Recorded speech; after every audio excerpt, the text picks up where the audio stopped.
Today, we're discussing silence, specifically around world events and for you making the decision to speak out about something that's happening in the media or to stay silent. Welcome to the podcast. I'm Gwen Aussem, and on the show, we discuss building an awesome life. I share with you what's working for me and tools that I'm using and what I'm thinking about to hopefully inspire you and have you join me in testing it out for yourself. So I want to start with some quotes. The first one is by Martin Luther King Jr. In the end, we will remember not the words of our enemies, but the silence of our friends. The next quote is by Elie Wiesel, the author of over 40 books, Jewish author. We must take sides. Neutrality helps the oppressor, never the victim. Silence encourages the tormentor, never the tormented. Now I have some quotes from the other side. Silence at the proper season is wisdom, better than any speech. That's Plutarch, a Greek philosopher and historian. The next one is, in the silence, there is no distortion. That's Penny Pierce, who's an amazing author who's been on this show. And the last one is, silence is golden when you can't think of a good answer. Muhammad Ali. If you're listening to this right when it comes out, there is a devastating divide, a war that is escalating between two groups. You cannot not see it, whether you're on social media, traditional media, and conversations in the grocery store. It's just bubbling up and exploding. And it's been about a week since the media really started picking it up, but this conflict has been happening for years, and it kind of ebbs and flows, but it's really been a volcanic eruption right now that's been really devastating to watch. Now, as I've been observing this, going on to social media, I've been noticing a lot of different influencers speaking up. Specifically, I follow mostly wellness influencers right now, and it's been fascinating to watch this unfold. Some of them have personal connections to what's going on, and they make a statement, just what's on their heart. Others, you can sense that they really feel the pressure to say something, like their followers are saying, oh, you're important. You need to be saying something about this. And they do post, but it's really, to me, it's falling flat. It's feeling forced. And it's fascinating to me that, and this goes in the celebrity category as well, people are posting and basically simply saying that they don't believe in violence. And as I'm watching this, I'm just thinking, is this even helping? Is this doing anything except providing perhaps an ounce of relief from them because they said something and showed what side they're on? So I wanted to make this podcast today as I've had a true learning that I want to share after reflecting on some of the ways I spoke out in past years. I truly believed in that saying that silence is violence. I really internalized and believed that saying that really surged during 2020 and the Black Lives Matter movement, that if you don't speak up, speak out, you are violent. You are not helping if you are just staying quiet.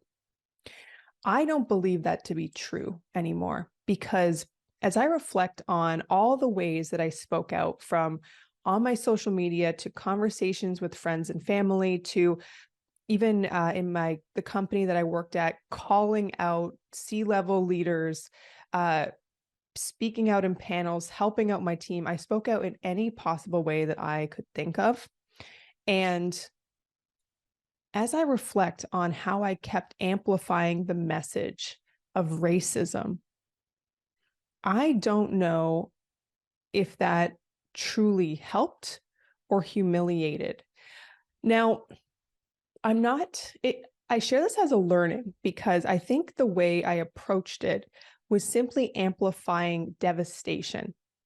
I became a beacon of knowing what is devastating and sharing that, instead of being somebody that was aiming to find an ounce of a solution and sharing that. Now, as I say that out loud, I know that we don't want to gloss over terrible things that are happening.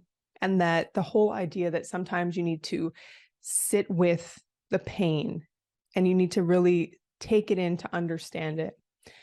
Yes, and we cannot keep just sharing devastation if we want to make any progress in an area. So that is something that I have learned from the way that I spoke out in the past to now taking a pause and really trying to see who has the solution. Also, the concept of white centering really came through in 2020, where we make it all about myself. I have the solution where I don't have the solution. And so really it's like finding people that have a solution, who have been in the world and in that world for a while, and can use your voice to help amplify solutions versus just pointing out the problems.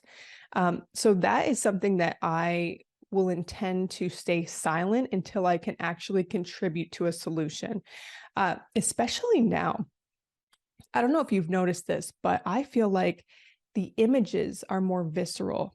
The devastation is so palpable. I don't know if I've become more sensitive, or if the media and social media just wants you to see images that will deeply disturb you, because they want you to keep going back. That sounds wild as I say it, but they really, with the trauma, you want to know what's happening. So like, maybe that's me because I'm somebody that has, watched murder mysteries and stuff like that. And now I just am drawn to seeing the devastation. There's probably some psychological factor involved with that too. But so what I'm saying is, you don't need to be silent, but be thoughtful about what you're sharing, and share more about what you are for versus what you are against.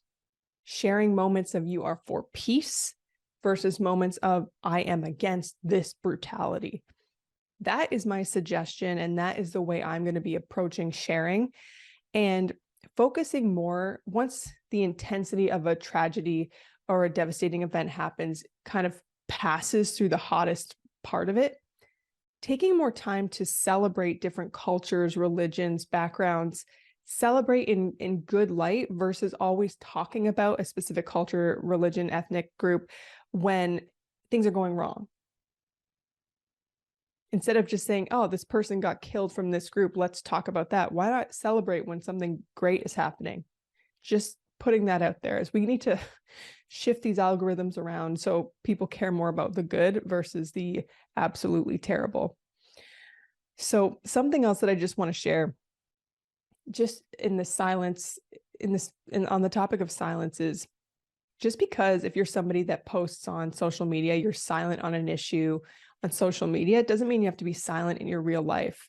I had a friend reach out. She sent a text just kind of checking in, because it's obviously a very intense time. She knows that I'm watching, and just checking in on how I'm doing. And that meant so much. Also, a couple other things that I'm going to be doing is praying.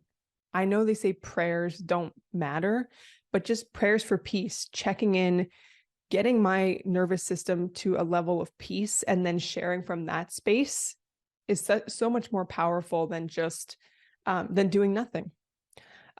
Also, I'm going to really intend to not check the news all the time. I put myself on a ban of looking on certain news sites like Daily Mail, because it's just so intense and I want to check all the time, or Twitter, things like that, where it's just easy refresh. So really intending not to check it all the time. And also, I do want to be somebody that takes action and donate or take an action simply when it is undeniable to do so. So instead of forcing something, because I've done that in the past where I put money in certain places because I'm like, oh, I got to do something, I have to take action. And then the money, we find out later, might not actually be doing anything good. So really trusting in yourself in that alignment of now is the time to do it. This is the perfect organization.